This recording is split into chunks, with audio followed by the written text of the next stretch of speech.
Yes, Jesus may have been the only way at particular time, place and circumstances.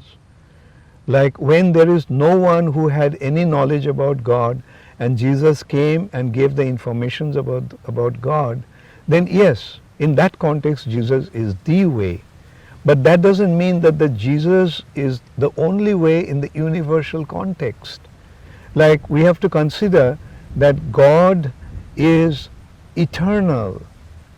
Many other individuals from different time frame, different situations, different geographical consideration have come and spoken about God. So you can't totally disregard them. So to consider that Jesus is the only way eternally, that is a rather mistaken concept. Okay. Could you say something about the avatar, the concept of avatar? You see, God is the Supreme Personality. He is the source of entire creation. He is the supreme maintainer.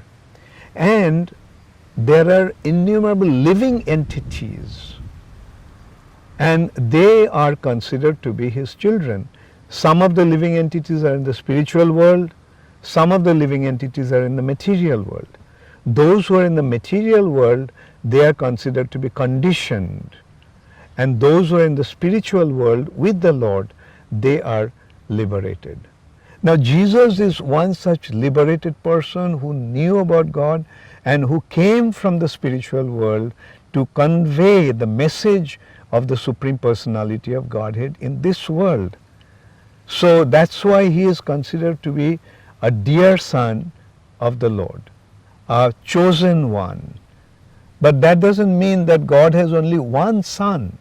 If we consider that God is the Father, then we have to recognize that He is the Father of every living entity. And as I pointed out, like some entities are with God in the spiritual world, and some living entities have rejected God and fallen into the material nature.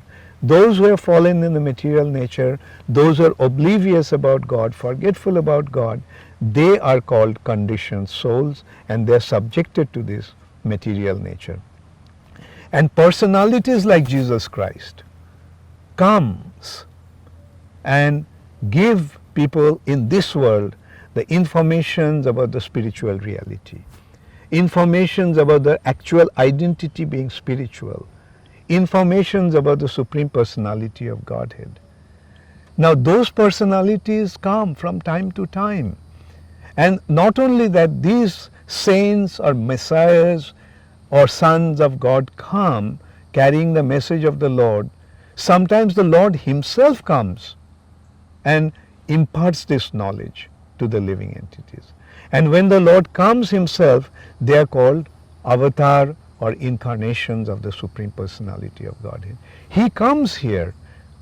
Avatar means when the Lord descends here, that is called avatar, or in simple words, He is known as incarnations of the Lord. So we have to have the bigger picture. We should not narrow it down into a sectarian concept. My way is the only way and no other way exists there. That will be a very childish and immature understanding of the absolute truth.